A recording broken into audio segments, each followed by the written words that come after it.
안녕하십니까, 덕훈맨입니다. 설비 보존 기능사 필기 기출 및 예상 문제 네 번째 시간입니다.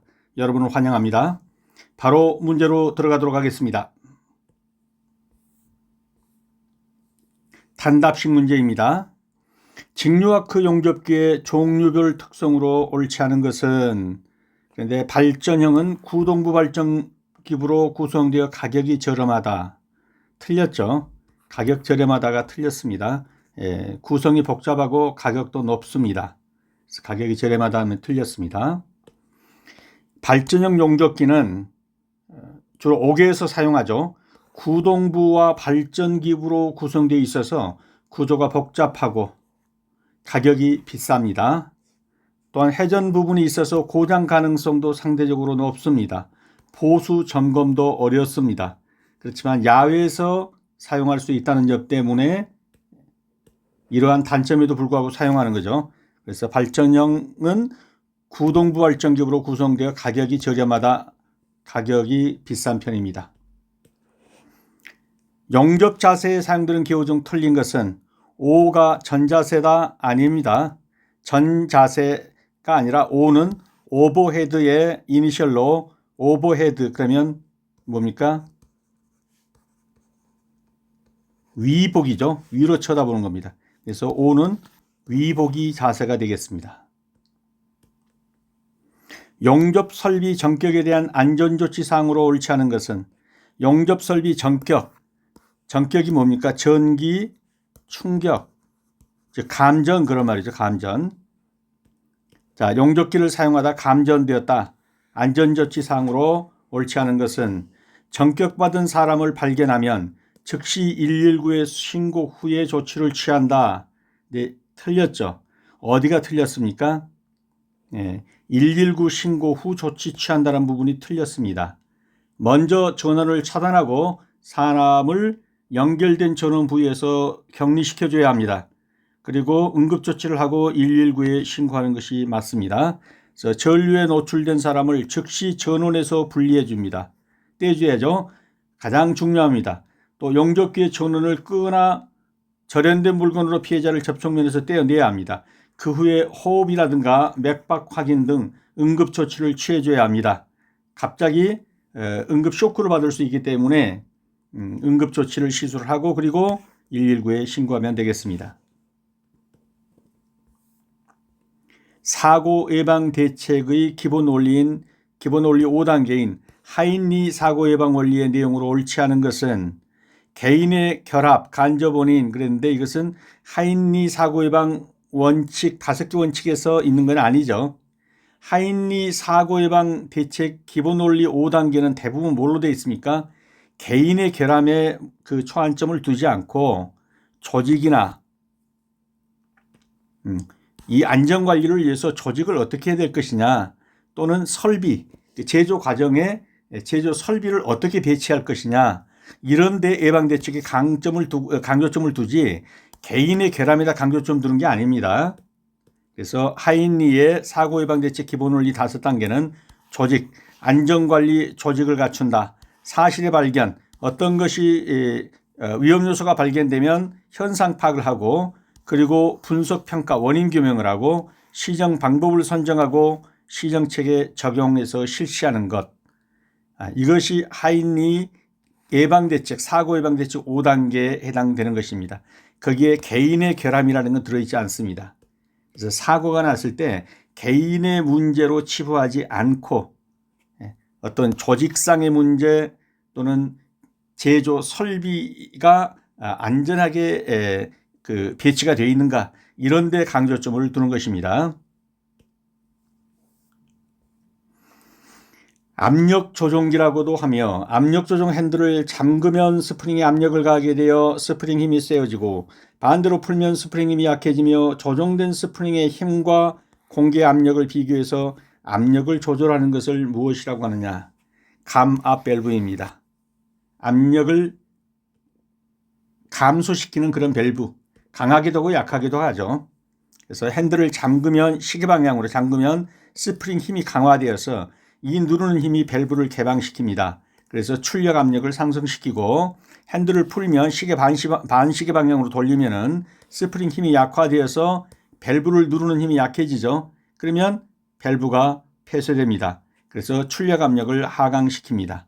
이러한 밸브를 무엇이라고 하느냐? 감압 밸브라고 하는 겁니다.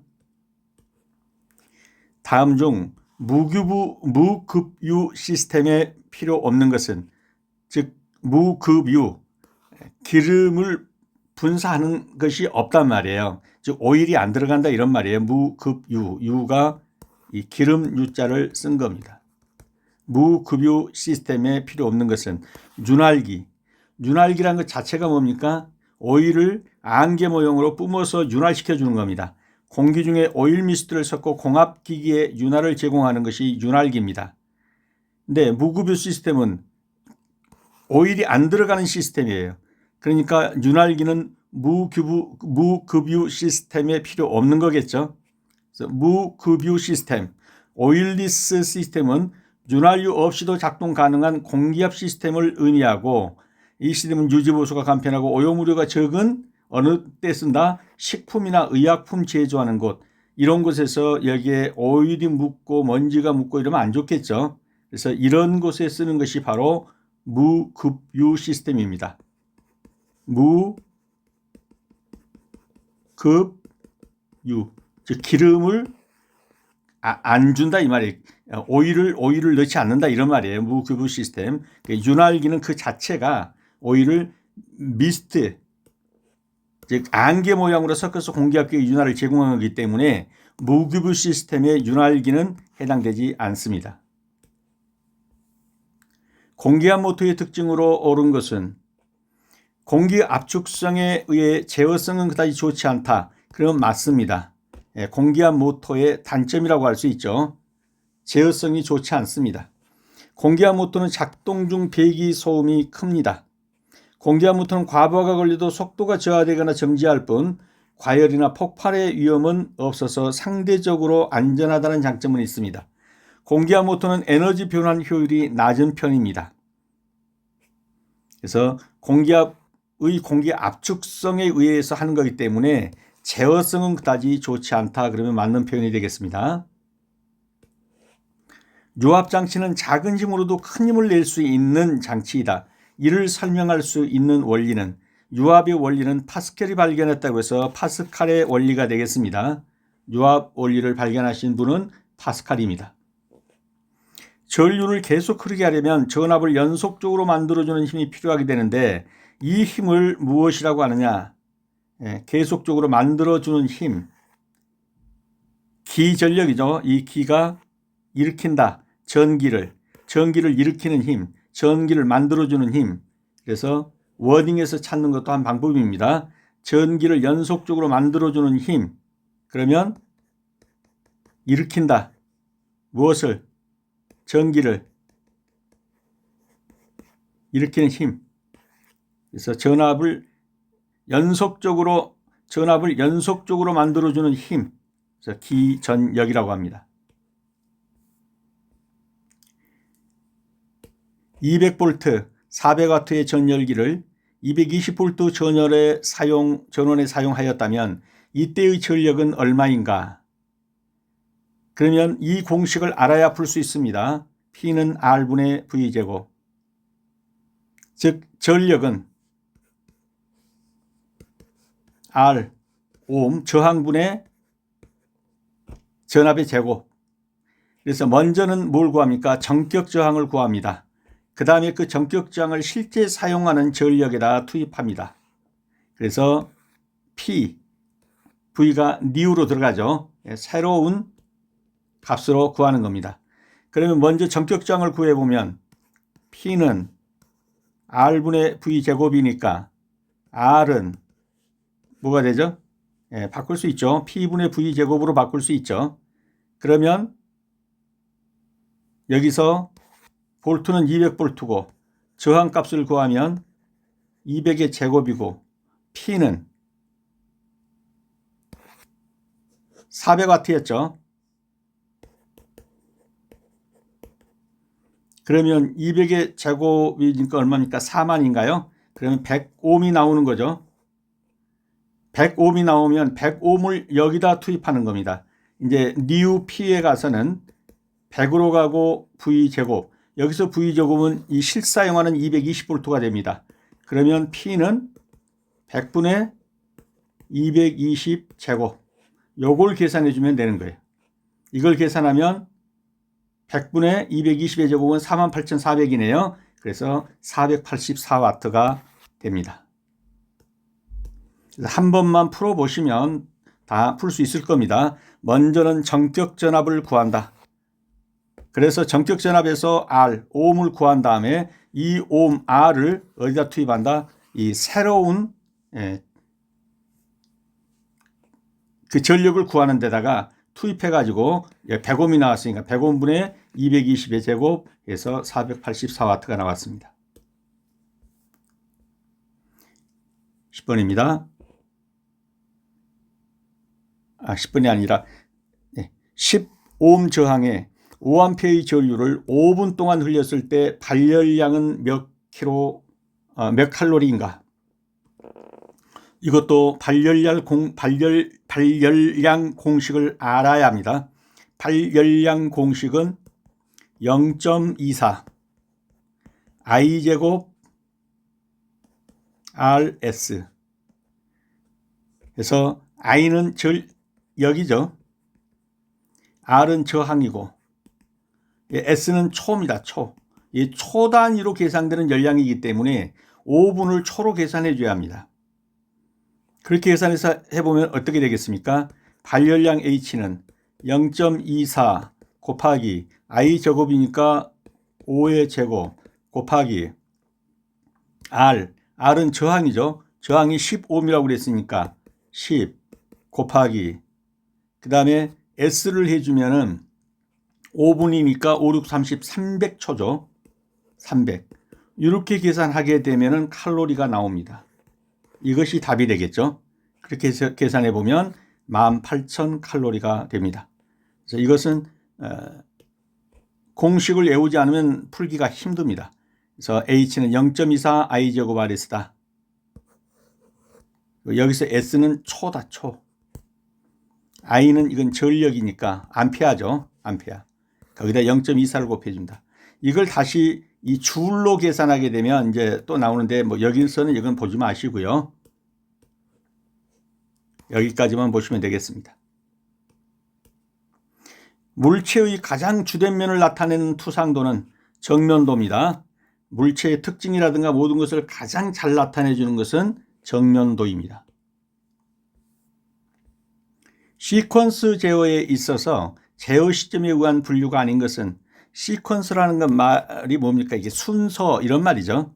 그래서 정량 제어는 시퀀스 제어에 들어가지 않습니다. 정량 제어는 시퀀스 제어의 분류가 아닙니다. 그럼 시퀀스 제어의 분류는 어떤 것이냐? 시간 제어, 시한 제어. 시간의 경감에 따라서 몇 분 후에는 바뀌고 몇 분 후에는 바뀌고 이런 식으로 순차적으로 되어 있다면은 시한 제어가 되겠죠. 세탁기에 타이머 설정해 놓는다든가 하면 그 시간까지 이렇게 돌고 하는 거죠. 그 다음에 순서 제어. 미리 정해진 순서, 1단계 순서가 끝나면 2단계로 넘어가고 2단계 끝나면 3단계로 넘어가고 이렇게 순서를 입력시켜 놓은 대로 가는 겁니다. 이런 것을 가리켜 순서 제어. 즉 엘리베이터의 운행 순서 같은 것이 순서 제어에 해당됩니다. 다음 조건 제어. 특정 조건이 충족되면 다음 단계의 제어가 이루어지게 하는 방식입니다. 즉 온도가 일정 수준에 도달하면 히터가 꺼진다든지 온도가 일정 수준으로 내려가면 히터가 켜진다든지 이런 조건이 맞으면 온이 되는 시동이 걸어진다든가 제어가 이루어진다든가 하는 이런 것을 가리켜서 조건 제어라고 합니다. 그래서 시퀀스 제어에는 시한 제어 또는 시간 제어, 순서 제어, 조건 제어는 있습니다. 그러나 정량 제어라는 것은 없습니다.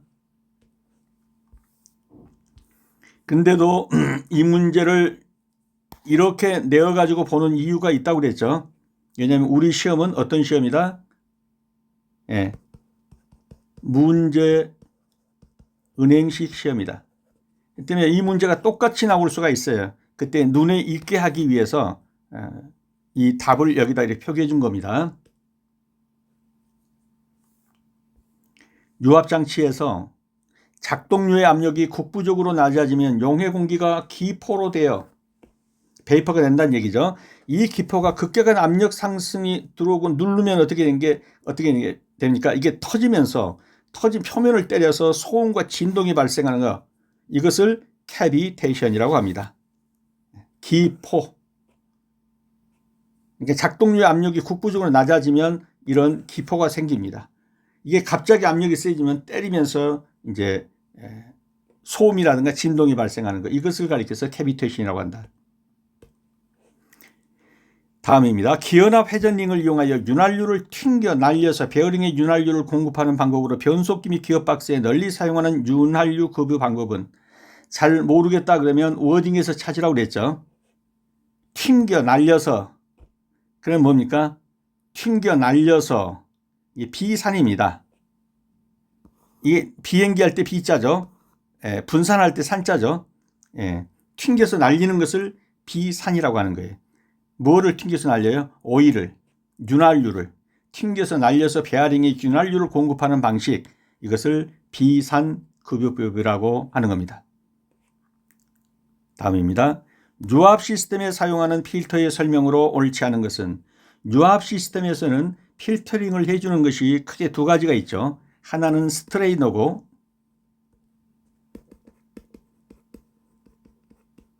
하나는 필터입니다. 스트레이너는 비교적 굵은 것을 걸러주고 필터는 적은 것들을 잘 걸러주게 됩니다. 스트레이너에서 걸러주지 못한 것들을 필터는 걸러줍니다. 스트레이너는 주로 입구 축에 설치되어 있습니다. 그러나 필터는 필요한 곳곳마다 설치할 수가 있습니다. 자, 그런데 이제 유압 시스템에 사용하는 필터의 설명으로 옳지 않은 것은 해가지고 스트레이너와 함께 설치할 때 펌프 출구 쪽에 설치하여 스트레이너를 통과하는 작은 입자의 불순물을 제거한다. 작은 입자의 불순물을 제거하는 건 맞습니다. 또 스트레이너를 통과한 불순물을 제거하는 것도 맞습니다. 필터의 역할이죠. 그런데 문제는 이거죠. 스트레이너와 함께 설치할 때 펌프 출구 쪽에 설치한다. 이 부분이 틀린 거죠. 왜냐하면 스트레이너는 펌프 입구 쪽에 있어요. 그럼 함께 설치한다면 스트레이너 다음에다가 필터를 놔야겠죠. 근데 출구 쪽에 설치한다. 그렇기 때문에 틀린 지문이 되는 겁니다. 스트레이너는 보통 펌프 입구 쪽에 설치하는 거친 것을 여과하는 장치입니다. 펌프를 보호할 목적이죠. 필터는 더 미세한 입자를 제거하기 위해 리턴 라인, 즉 복귀축이나 또는 필요한 압력 라인에다가 설치합니다. 그런데 함께 설치한다 했기 때문에 스트레이너 다음에다 설치하면은 어떻게 되겠습니까? 출구 쪽이 아니라 입구 쪽에 설치해야겠죠. 출구 쪽에 설치한다 했으니까 틀린 지문이 되겠습니다. 전류 측정 시 안전 및 유의사항으로 옳지 않은 것은, 측정 전 날씨의 습도 조건을 확인한다 했는데, 이 전류를 측정할 때 습도 조건을 확인할 필요까지는 없습니다. 습도가 높아서 감전의 위험이 있을 수는 있습니다. 안전에 영향을 줄 수는 있겠죠. 그렇지만 정확도 측면에서는 직접적인 유의사항은 아닙니다. 그래서 날씨의 습도가 전류를 측정하는 직접적인 어떤 영향을 주는 요인은 아니다. 답입니다. 방향 제어 밸브의 구조에서 밸브 몸통과 밸브체가 미끄러져 개폐작용을 하는 형식으로 직선 이동식과 회전식이 있는 구조는, 이런 문제도 잘 모르겠다 그러면 워딩에서 찾으라고 그랬죠. 미끄러져 개폐작용한다. 미끄러지는 게 뭡니까? 슬라이드죠. 그래서 슬라이드식이 되겠습니다. 기어 치면의 표면 피로의 원인이 아닌 것은, 기어 치면 그러면 뭡니까? 기어가, 제가 그림을 잘 못 그리니까 용서하십시오. 뭐 이렇게 되었으면 맞닿는 요 부분이 치면이에요. 다른 기어와 맞닿는 이 부분이 기어 치면입니다. 그리고 표면 필요한 건 뭐라면 이 부분이 떨어져 나가는 거예요. 떨어져 나가는 거. 이게 표면 피로라고 말하는 거예요. 그런데 여기에서 스코어링이라고 하는 건 뭐냐면은 달라붙는 거예요. 둘이. 이쪽 기어하고 이쪽 기어하고 마찰이 많이 생겨서 이 부분이 깎인다든가 아니면 열이 받았고 둘이 달라붙는다든가 이런 것이 스코어링이에요. 그러니까 뭐하고 뭐는 다른 거죠. 표면 피로와 스코어링은 다른 거예요. 표면 피로는 떨어져 나가는 것이고 스코어링은 일종의 둘이 달라붙는 겁니다. 그래서 기어 치면의 표면 피로가 아닌 뭐가요? 스코어링이 윤활 유막이 파괴되어 금속 간이 직접적으로 발생하는 마모 현상. 그래서 많은 열이 나요. 그래서 열 발생을 동반하며 표면이 긁히거나 늘어붙는 형태로 나타나는 것. 이게 스코어링이에요. 그래서 표면 피로의 원인이 아닌 것은 그러면 스코어링을 찾아주면 되겠습니다. 다음 중 간접 측정 방법이 아닌 것은 베벨 각도기를 이용한 각도 측정. 이거는 직접 측정 방식이에요. 베벨 각도기를 이용한 각도 측정은 직접 측정 방식입니다.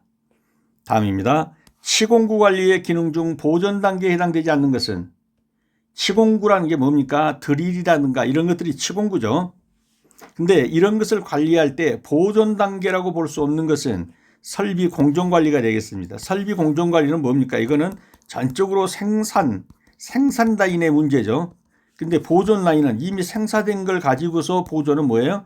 잘 관리하고 수선하고 아주 예외적으로는 뭐 제작까지도 포함될 수 있어요. 그러나 이것은 관리 수선에 초점이 맞춰진 거예요. 그래서 치공구 관리의 기능 중 보존 단계에 해당되지 않는 것은 그러면 전적으로 생산 설비 라인에 해당되는 설비 공정 관리는 여기에 들어가지 않겠습니다. 보존 단계가 아니죠. 설비 공정 관리는 주로 생산 관리 또는 설비 운영의 영역이며 보존 단계는 공기의 사용 전후 성능 유지, 즉 만들어진 걸 가지고 사용하고 수명 연장하고 관리하고 건구 검사, 보관 대출, 공구 제작 및 수리. 여기에 제작이 나와도 이거는 거의 수리 개념에서의 뭐 이런 거라고 봐야지 이런 설비 공정 관리의 제작이라고 보기는 어렵습니다. 그래서 시공구 관리의 기능 중 보존 단계에 해당되지 않는 것은 그러면 답을 뭘로 한다? 설비 공정 관리를 고르셔야 합니다. 자, 이제 사지선다형으로 들어갑니다. 사지선다형에서는 한 문제도 틀려서는 안 됩니다. 그랬더니 반드시 화면을 멈추시고 먼저 정답을 찍으셔야 합니다. 직류 아크 용접기의 종류별 특성으로 옳지 않은 것은 답이 눈에 들어왔습니까? 반드시 답이 들어와야 합니다. 2번이죠. 발전형은 구동부 발전기로 구성되어 가격이 저렴하다. 이게 틀렸다고 그랬죠. 발전부도 있고 구동부도 있고 복잡하고 가격도 높다. 이 부분은 다 맞는 거죠. 왜 전기가 없으니까 밖에서 발전기 대놓고 하는 거 아니겠습니까? 정류경은 거류를 정류하기 때문에 완전한 정류를 얻지 못합니다. 정류경은 소음이 없고 보수 점검이 간단하다. 그래서 틀린 것은 2번이 되겠습니다.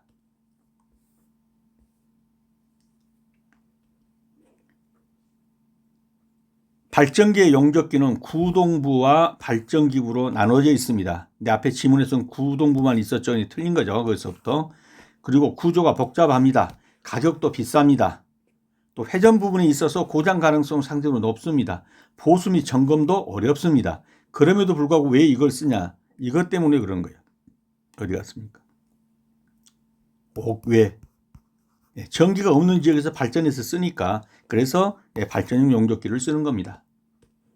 자, 정류기형 교류를 정류함으로 완전한 직류를 얻지 못한다. 맞는 표현입니다. 그래서 정류경은 교류 전원을 다이오드나 SCR 등을 이용해 직류로 변환하는데 이 과정에서 어느 정도의 리플, 맥동이 포함되기 때문에 완전한 직류, 순수 직류는 아니라는 거예요. 맥류에 가깝습니다. 다음 정류경은 소음이 없고 보수 점검이 간단하다. 이 부분도 맞습니다. 정류경은 회전하는 부분이 없어서 소음이 거의 없고 팬소음은 있을 수 있지만 구조가 비교적 간단하며 보수 및 점검이 용이합니다.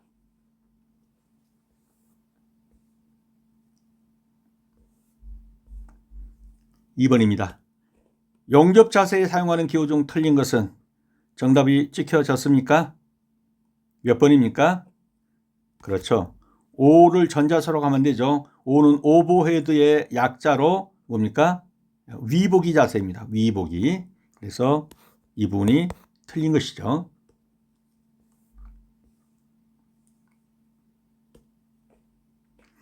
O는 위보기 자세입니다. 오버헤드입니다. H는요. 호리즌탈, 그러니까 수평이란 말이죠. 호리즌탈이 수평 자세입니다. V는 버티컬, 수직이란 말이죠. 버티컬. 수직 자세입니다. 아래 보기 F, 플래트, 이게 땅바닥 요 편편한 거 이거 플래트라고 그러잖아요. 아래 보기입니다. 그래서 O뿐만 아니라 이 부분도 알아두셔야 합니다.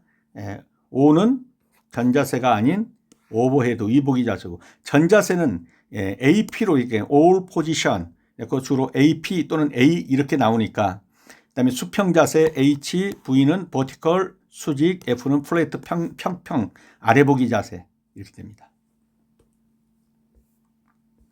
3번입니다. 용접 설비 전격에 대한 안전조치상으로 옳지 않은 것은, 답을 찍으셨습니까? 답은 몇 번입니까? 그렇죠. 3번이죠. 전격받은 사람. 전격이 뭐라고 그랬습니까? 전기 충격의 약자라고 보시면 됩니다. 즉 감전된 사람을 발견하면 즉시 119에 신고 조치 취한다. 맞는 것 같죠? 그렇지만 틀렸다고 그랬죠. 어디가 틀렸습니까? 즉시 119에 신고하기 전에 첫째 뭐 해야 돼요? 전원 차단하고 그 사람을 전원으로부터 격리시키고 그 다음에 응급조치하고, 갑자기 쇼크해서 숨을 못 쉰다. 그러면 응급 소생술 해야겠죠. 그러면서 119를 불러야 합니다. 나머지는 다 맞는 지문이니까 한번 읽어보시고요.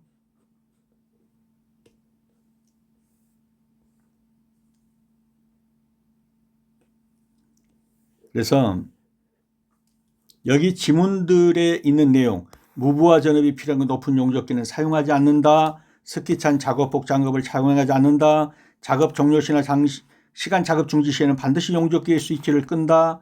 이런 지문들에 대해서 여기에 약술 설명을 해드린 겁니다.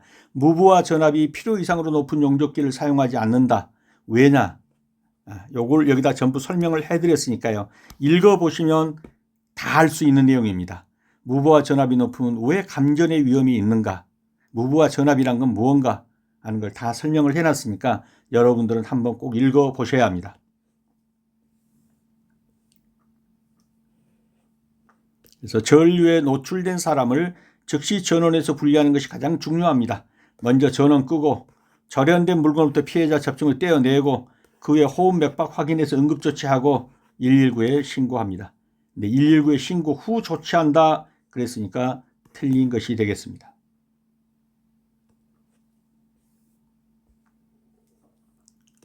(4번입니다) 사고 예방 대책의 기본 원리인 하인리의 5단계, 예방 원리 5단계 들어가지 않는 것. 답이 몇 번이죠? 그렇죠. 이건 개인의 문제를 다룬다기보다 조직이라든가 시설 배치 이런 문제들을 다루는 겁니다. 그래서 개인의 결합 간접 원인은 하인리 예방 대책 5단계에 들어가지 않습니다. 하인리 사고 예방 대책 5단계는 이렇게 됩니다. 이미 한번 봤으니까 넘어가겠습니다.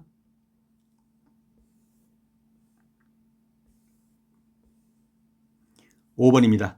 압력 조종기라고도 하며 압력 조종 핸들을 잠그면 스프링에 압력을 가하게 되어 스프링의 힘이 세워지고, 스프링의 힘이 세워지면 뭐 한다고 그랬죠? 밸브를 열고, 밸브를 열면 압력이 상승하고 이런 거예요. 반대로 풀면 스프링의 힘이 약해지며, 이렇게 해서 공기 압력을 조절하는 이것을 가리켜서 뭐라고 그런다? 이런 밸브를 가마 밸브라고 합니다.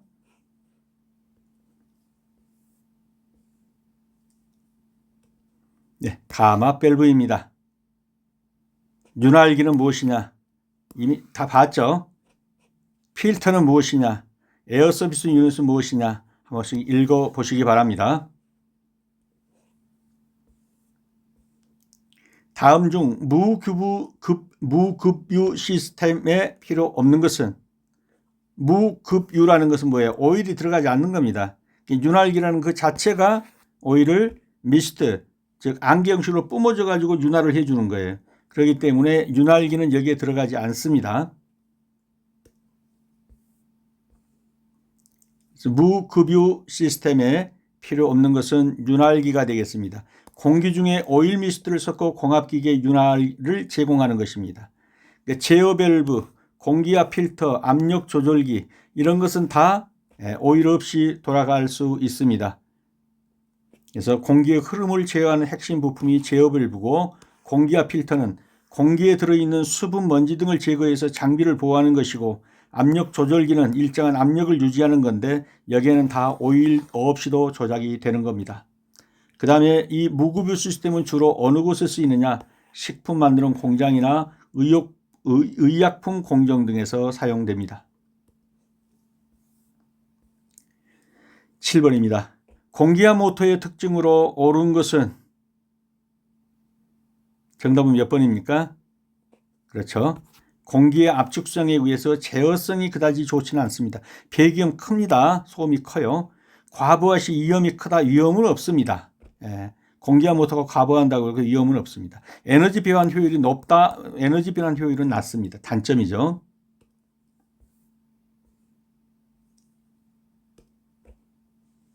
그래서 공기압 모터는 공기의 압축성 때문에 정밀한 속도 제어는 어렵습니다. 압축성은 공기압 시스템의 제어성을 떨어뜨리는 주요 원인 중에 하나입니다. 그 다음에 공기압 모터가 배기음이 작다 그러면 틀렸죠. 공기압 모터는 작동 중 배기 소음이 큽니다. 과부하 시 위험이 크다. 이것도 틀렸어요. 속도가 저하되어서 정지할 뿐 과열이나 폭발의 위험은 거의 없습니다. 에너지 변환 효율이 높다. 틀렸습니다. 공기압 모터는 에너지 변환 효율은 낮은 편입니다.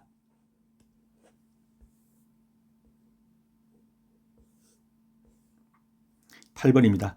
유압장치는 작은 힘으로 큰 힘을 낼 수 있는 장치이다. 이를 설명할 수 있는 원리는 무엇인가? 정답은요. 그렇죠. 파스칼의 원리죠. 이 유압은 파스칼이 발견했다고 해서 파스칼의 원리라고 합니다.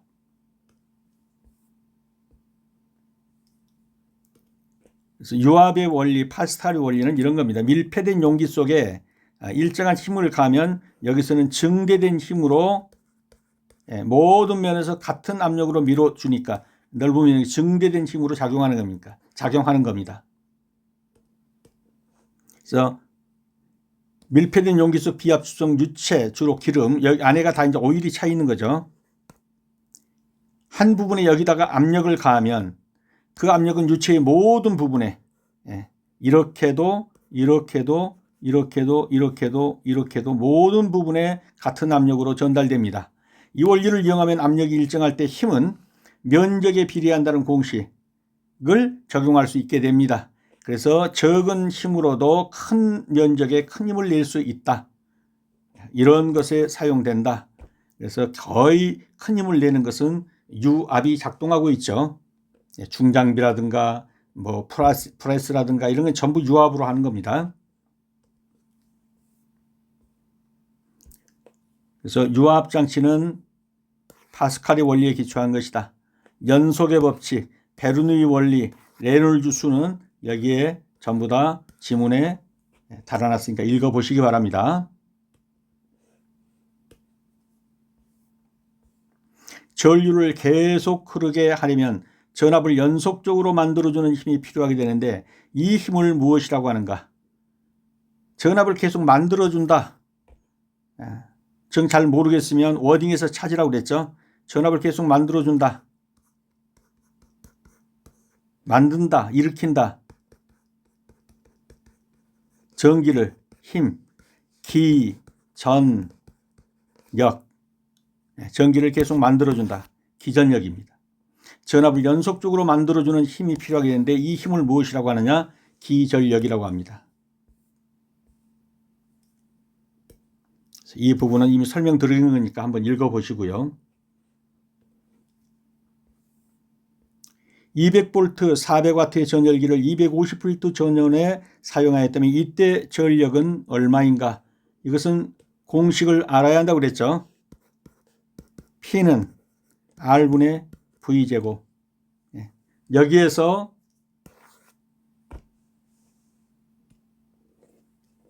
죄송합니다. 이 부분에서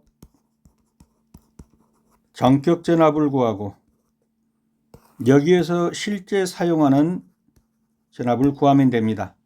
그러면 P는 R분의 V제곱. 그래서 R은 저항치죠. 여기서는 어떻게 되겠습니까? P는 R분의 V제곱에서 이것을 R로 해가지고 ohm을 구하면 P분의 V제곱이 나오죠. 그러면 P는 400W죠. 그리고 V는 200V니까 200의 제곱입니다. 이게 4만이 나오고 하면은 100옴이 나옵니까? 예. 그래서 저항은 100옴입니다. 이것을 여기다 다시 넣어주는 것이죠. 그래서 P는 R분의 V 제곱에서 R이 100이고 그 다음에 V가 220이니까 220의 제곱, 요걸 계산하면 얼마가 나올 겁니다. 이것이 여기에서 와트수가 나오게 되겠죠. 이렇게 계산한다는 거죠. 그래서 이미 보았듯이 여기서 전격 저항에서 오음을 구한 다음에 실제 사용장에서 새로운 값을 구하게 됩니다. 그래서 P는 R분의 V 제곱에서 여기에 R을 100옴을 넣고 계산하면 484W가 됩니다. 답은 3번이 되겠습니다.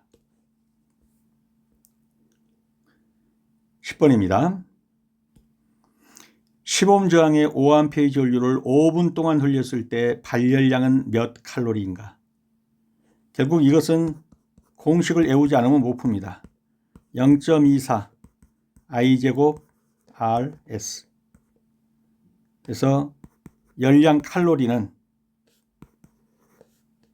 0.24 곱하기 I제곱은 5A죠. 5의 제곱 곱하기 R은 저항이죠. 10 곱하기 S는 초입니다. 근데 5분이니까 5, 6, 30, 300초가 되겠네요. 이렇게 해서 전자계산기에 두들게 되면 답이 나오게 될 겁니다. 결국 이 문제는 이 공식을 알지 못하면 못 푸니까 이런 문제가 나왔을 때 확실히 풀려고 그러면 공식을 확실히 알아놓으셔야 합니다. 그래서 H는 0.24 I제곱 RS다. 다음 중에서 물체의 가장 주된 면을 나타내는 투상도는 그 물체를 가장 잘 설명할 수 있는 부분은 어떤 투상도입니까? 정면도입니다. 평면도는 위에서 내려다본 것이고 주로 너비와 깊이를 보여주죠. 정면도는 물체의 특징이 가장 잘 나타나 있는 면을 선택해서 투상한 도면, 이는 물체의 기본 형태와 주요 치수를 파악하는 데 가장 중요한 기준이 된 겁니다. 이게 정면도입니다. 우측면도, 좌측면도는 우측옆과 좌측옆을 재주는 거죠. 이거 한번 읽어보시기 바랍니다. 시퀀스 제어에 있어서 제어 시점에 의한 분류가 아닌 것은 답은 몇 번입니까? 그렇죠. 정량 제어죠. 요건 시퀀스 제어의 한 종류가 되겠습니다. 시퀀스 제어라는 것 자체가 뭡니까? 시퀀스라는 것 자체가 순서라는 말이죠. 미리 정해진 순서에 따라서 또는 조건에 따라서 나갑니다. 그래서 제어 시점의 분류에는 일반적으로 이런 것이 포함됩니다. 정량 제어는 해당되지 않습니다. 시한 제어, 순서 제어, 조건 제어, 이건 이미 한번 본 거니까 여러분들이 화면 정지하시고 읽어보시기 바랍니다.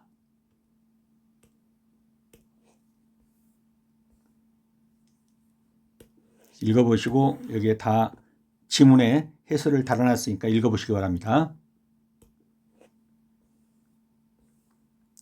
유압장치에서 작동류의 압력이 국부적으로 낮아지면 용해 공기가 기포로 된다. 그래가지고 압력이 가해지면 이 기포 터지는 소리가 소음과 진동으로 발생한다. 이런 걸 가리켜 뭐라고 그런다? 캐비테이션이라고 한다. 그래서 여기서 답은 캐비테이션이고요. 수막 현상은 뭐냐? 물에 젖은 노면을 고속으로 달려갈 때 타이어가 지면에 닿지 않고 물 위에 떠서 스키 타는 현상처럼 가는 거, 이런 걸 수막 현상이라고 하죠. 노킹 현상은 탁탁 소리 나는 거예요. 점화하고 이게 안 맞는 거예요. 폭발점하고. 그래가지고 탁탁 소리 나는 거, 소음과 진동을 일으키는 거, 이게 노킹 현상입니다. 채터링 현상은 유압 밸브 등이 빠르게 열리고 닫히면서 발생하는 진동 및 소음, 이게 채터링 현상입니다. 여기서 표현하는 거, 이것은 캐비테이션 현상입니다. 정답은 4번이 되겠습니다.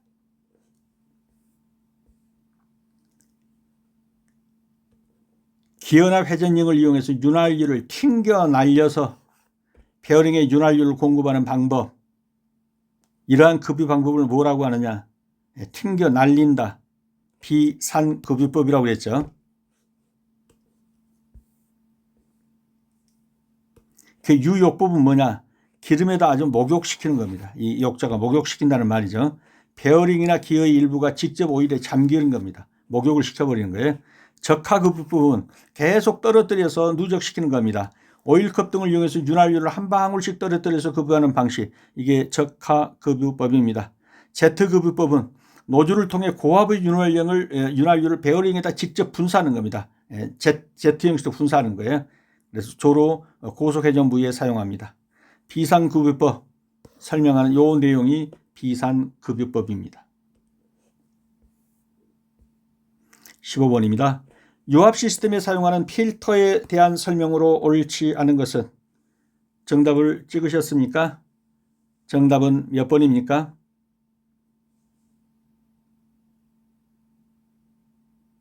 정답은 그렇죠. 4번이 정답이 되죠. 예. 이런 경우에 출구 쪽에 설치하는 것이 아니라 스트레이너 자체가 뭡니까? 입구 쪽에 설치해 가지고 여과시키는 겁니다. 그렇기 때문에 입구 쪽에 설치해야 한다. 그래야 맞는 것이죠. 나머지는 전부 맞는 지문이니까 한 번씩 읽어보시고 살펴보시기 바랍니다. 스트레이너는 보통 펌프 흡입 쪽에 설치합니다. 거친 것들을 여과시킵니다. 펌프를 보호하기 위해서. 따라서 스트레이너과 함께 설치한다라고 할 때는 펌프 출구 쪽에 설치하여 라는 사의 설명은 틀린 거죠. 입구 쪽에 설치해야겠죠. 그래서 반면 필터는 더 미세한 입자를 제거하기 위해 리턴 라인이라든가 펌프 토출 쪽 등에 설치하게 됩니다.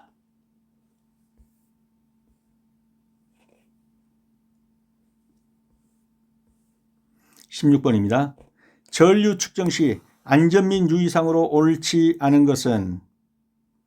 답이 눈에 들어왔습니까? 네. 이것은 유의사항은 아니죠.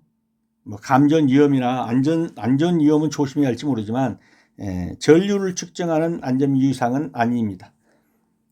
그다음에 접촉 저항이 작도록 해야 한다. 맞죠? 전원의 극성을 틀리지 않도록 해야겠죠. 전류의 내부 저항이 작을수록 해주는 영향이 작고 측정으로 작다. 이것도 맞는 표현입니다. 틀린 것은 1번이 되겠습니다.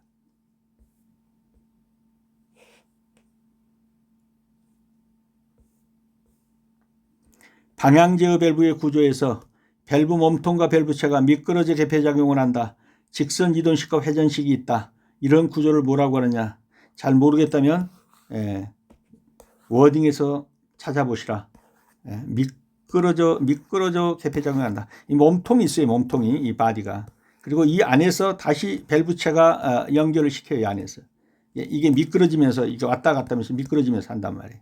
이게 뭐냐. 이게 슬라이드식입니다. 그래서 슬라이드식 방향제어 밸브의 작동 원리 여기 적어놨으니까요. 한번 읽어보시기 바랍니다. 몸통이 있어요. 몸통에 밸브체가 삽입되는 하우징이 있습니다. 그래서 내부에는 여러 유로포트가 있어요. 밸브체가 이제 슬라이딩으로 움직여요. 일반적으로 플레이트 또는 디스크형으로 이렇게 움직이는 것도 있고 이 디스크형으로 움직이는 것도 있어요. 운동을 통해서 유로를 차단하거나 연결해요. 그래서 예를 들면 세 포트 위치가 있다 그러면 이치 윌에서는 포트 A와 B를 연결시키면은 포트 C는 닫혀요. 높은 쪽에 연결시키면 하나는 닫힌단 말이에요. 이렇게. 그리고 포트 A와 C를 연결하면 또 포트 B는 닫혀요. 이렇게 슬라이딩에 의해서 포트의 연결 상태가 변하면서 유체 흐름이 바뀌는 거예요. 연결시키는 것 쪽에 유체를 받게 된단 말이에요. 이렇게 하는 것이 슬라이드식이다.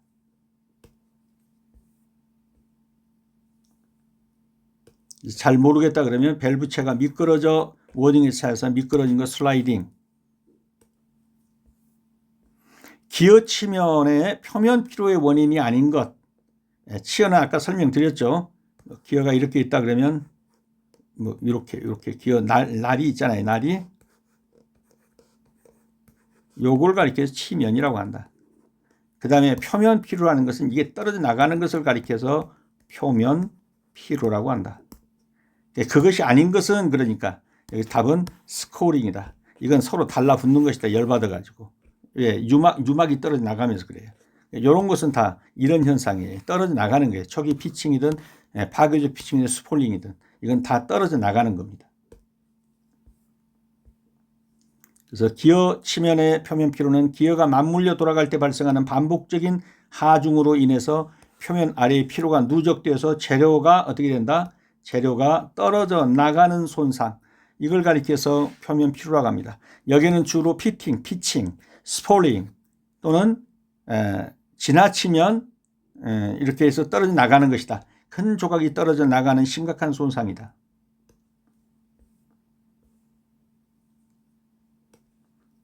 여기에 지문에 전부 해설을 달아놨으니까요. 한 번씩 읽어보시기 바랍니다. 그래서 정답은 스코링입니다. 이거는 표면이 긁히거나 늘어붙는 겁니다. 표면 피로는 전부 떨어져 나가는 겁니다. 발생하는 작은 피로 현상이 간주되고 다 떨어져 나가는 거예요. 이거는. 얘는 달라붙는 겁니다. 다음 중 간접 측정 방법이 아닌 것은 정답은 몇 번이 되겠습니까? 네, 정답은 2번이죠. 베벨 각도기를 이용한 각도 측정. 이거 직접 측정하는 겁니다. 네, 정답은 2번입니다. 그래서 간접 측정은 직접 측정은 측정 대상의 치수를 측정 기기를 사용해서 눈금으로 직접 읽는 거, 이게 직접 측정이고, 간접 측정은 측정량과 일정한 관계가 있는 다른 양을 측정하고 뭐 그림자를 재다든가 어떤 다른 수단으로 해서 잰 다음에 그것으로 치환해서 계산해 가지고 구하는 거, 이런 것을 간접 측정이라고 합니다. 그 측정값들을 바탕으로 해서 계산을 통해서 최종 측정값을 내는 거. 근데 베벨 각도기는 측정 대상에다 직접 접촉해서 각도를 재는 것입니다. 투영계의 향상 측정, 이거 간접 측정입니다. 삼침을 이용해서 나사의 유효지름 측정하는 거 간접 측정입니다. 사인바와 인디케이터형 각도 측정, 이것도 간접 측정이에요. 이걸 한번 다 읽어보시기 바랍니다.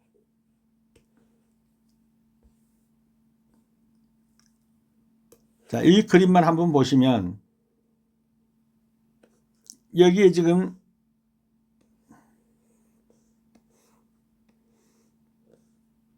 여기 뭐냐면 베벨 측정기예요. 베벨 측정. 베벨 각도기. 여기다가 이렇게 재고 요 각을 직접 재잖아요. 그럼 여기에서 나타난단 말이에요. 각도가. 예각 측정하고. 여기 육면체죠. 육면체. 육면체를 이렇게 재면 이 각도가 여기에 나타난단 말이에요. 이렇게 직접 재는 이 각도기, 이것을 베벨 각도기라고 합니다. 이건 간접 측정 방법이 아닌 것은 그러니까 베벨 각도기는 직접 측정 방식이다. 나머지는 다 간접 측정 방식이다.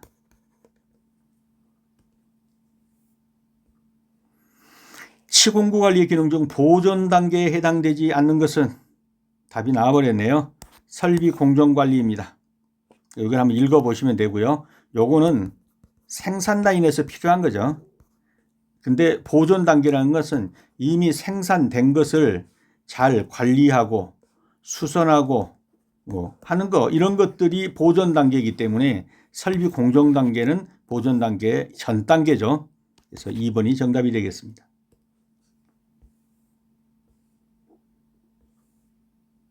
네, 문제집과 책을 필요로 하신 분들은 영상 아래 더보기란에 주소를 클릭해서 구입하실 수 있습니다. 오늘도 수업하시느라 수고 많으셨습니다. 다음 시간에 다시 뵙도록 하겠습니다. 감사합니다.